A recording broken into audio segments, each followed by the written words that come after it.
The year 1945 marked the end of the Second World War.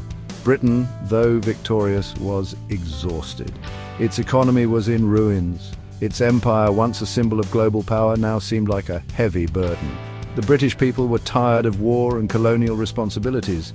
They voted for a new government, the Labour Party led by Clement Attlee. This new government was more sympathetic to the idea of Indian independence. The war had changed the world, and it had certainly changed Britain's ability to hold on to its most prized colony. The will to rule was fading fast in London. In India, the situation was equally tense. The war had brought immense suffering. Famines like the one in Bengal had killed millions, but it had also stirred a powerful sense of national unity and a desire for freedom. The British had promised independence after the war, but many Indians were skeptical. They had heard such promises before. The political climate was charged with anticipation and impatience. The leaders of the independence movement, many of whom had been in jail, were released. The stage was set for the final act of a long and difficult struggle for self-rule. The economic cost of the war for Britain was staggering. It owed massive debts, including a significant amount to India itself. Maintaining a large army to control a restive subcontinent of 400 million people was no longer feasible. The moral argument against colonialism was also gaining strength globally. The principles of self-determination for which the Allies had fought were now being turned against them. In India, the war had accelerated industrialization to a degree, but it had also deepened poverty. The cry for Purna Swaraj, or complete independence, was louder than ever before. Across India, the expectation of freedom was palpable. The people were no longer willing to wait. The war had exposed the vulnerability of the British Empire. Indian soldiers had fought bravely in foreign lands for the freedom of others. Now they demanded freedom for their own country. The post-war world was a different place. The old imperial order was crumbling.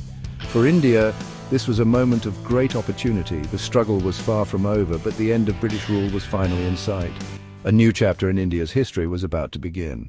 Three men stood at the center of this political drama: Mahatma Gandhi, Jawaharlal Nehru, and Muhammad Ali Jinnah. Mahatma Gandhi was the spiritual heart of the movement. He had long advocated for non-violent resistance, or satyagraha. His methods had mobilized millions of ordinary Indians. Though he held no official position in the Congress Party, by this time his influence was immense. Gandhi dreamed of a united India, where Hindus and Muslims would live together in harmony. He was deeply troubled by the growing talk of partition. Jawaharlal Nehru was Gandhi's chosen successor and a leading figure in the Indian National Congress. He was a visionary and a modernizer. Nehru envisioned an independent India that was democratic, secular, and socialist. He wanted to build a strong, industrialized nation that could take its place on the world stage. As the chief negotiator for the Congress Party, he played a crucial role in the discussions with the British. He was impatient for freedom and believed that a strong central government was essential for a united India. Muhammad Ali Jinnah, the leader of the All India Muslim League, had a different vision. He had once been a member of the Congress Party and a supporter of Hindu-Muslim unity. However, he came to believe that the interests of India's Muslim minority would not be safe in a Hindu-dominated independent India. He argued that Muslims were a separate nation and deserved their own homeland. He put forward the two-nation theory and demanded the creation of a separate state called Pakistan. His firm and unyielding stance made negotiations incredibly complex and difficult. These three leaders had very different ideas for the future of the subcontinent. Their personalities and political goals often clashed during the intense negotiations that followed the war. Gandhi's ideal was a unified, village-centric India. Nehru's vision was of a modern centralized state. Jinnah was singularly focused on securing a sovereign nation for Muslims. The fate of millions depended on the ability of these men to find common ground. Unfortunately, the gap between their visions was vast, and bridging it would prove to be one of the greatest challenges on the path to independence. The Quit India movement of 1942 had a profound impact on the final years of British rule. Although the British had suppressed it brutally, the movement showed the depth of anti-colonial feeling. It was a leaderless revolt, as most senior Congress figures were jailed at its outset. Ordinary people took charge, attacking symbols of British authority like railway stations and post offices. The British realized that their control was fragile. Another significant factor was the Indian National Army, formed by Subhas Chandra Bose. Bose had allied with the Axis powers during the war, believing that an enemy's enemy is a friend. He recruited Indian prisoners of war to fight against the British. The INA's military campaign was ultimately unsuccessful. However, its story captured the imagination of the Indian people. When the British put INA officers on trial for treason at the Red Fort in Delhi, it sparked widespread protests and even mutinies in the British Indian Army. The trials had to be stopped. The INA trials of 1945 to 46 were a major miscalculation by the British. They intended to punish the officers as traitors. Instead, the Indian public saw them as patriots. The trials united the country in support of the INA soldiers. Nehru himself, a trained lawyer, joined the defense team. The widespread unrest, particularly within the armed forces, was alarming for the British. The loyalty of the Indian soldier, the very foundation of the Raj, could no longer be taken for granted. If the army could not be trusted to suppress its own people, British rule was indefensible.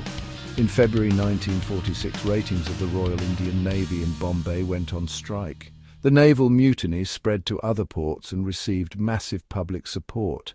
The city of Bombay was paralyzed by strikes and protests. The British had to use their own troops to restore order. These events, coming so soon after the war, sent a clear message to London. The instruments of British power in India were crumbling. The Quit India movement, the INA trials, and the naval mutiny had collectively broken the will of the empire to rule. In 1946, the British government sent a high-level cabinet mission to India to negotiate the transfer of power. The mission's goal was to find a solution that would keep India united. They proposed a complex three-tiered system with a weak central government and strong provincial groups. Initially, both the Congress and the Muslim League accepted the plan, though with different interpretations. However, agreement soon broke down. Jinnah and the Muslim League, fearing domination by the Congress, withdrew their acceptance. They called for direct action to achieve Pakistan. The Direct Action Day on August 16, 1946, led to horrific communal violence in Calcutta. Thousands of Hindus and Muslims were killed in what became known as the Great Calcutta Killing. The violence quickly spread to other parts of India, particularly Bihar and Noakhali. The dream of a united India was dying in a sea of blood. Gandhi walked through the riot-torn villages of Bengal, trying to bring peace, but the cycle of violence was hard to stop.